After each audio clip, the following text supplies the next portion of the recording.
আল্লাহ তালা চান তুমি তা শোনো, মন দিয়ে ভিডিওটি শোনো, বিষণ্ণ হইও না।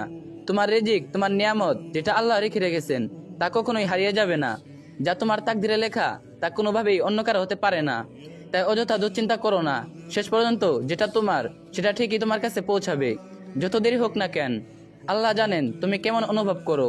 তোমার তাকদির সুন্দর, কারণ তা লিখেছেন রব্বুল আলামিন নিজ হাতে।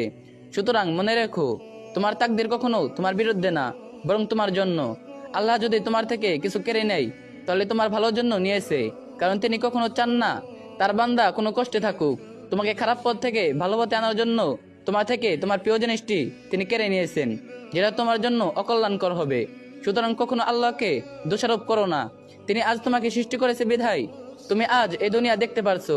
তিনি যদি আজ তোমাকে সৃষ্টি না করতো তাহলে আজ তোমার কোনো অস্তিত্ব থাকতো না। তাই কখনো নিরাশ হবেন না। পাপ কাজ থেকে ফিরে এসো, তবা করে আল্লাহর কাছে কান্নাকাটি করে ক্ষমা চাও। তিনি অবশ্যই অবশ্যই ক্ষমা করে দিবেন, কারণ আল্লাহ তাআলা অত্যন্ত ক্ষমাশীল। তিনি কখনো ক্ষমা না করে থাকতে পারবেন না, তিনি ক্ষমা করেই ছাড়বেন।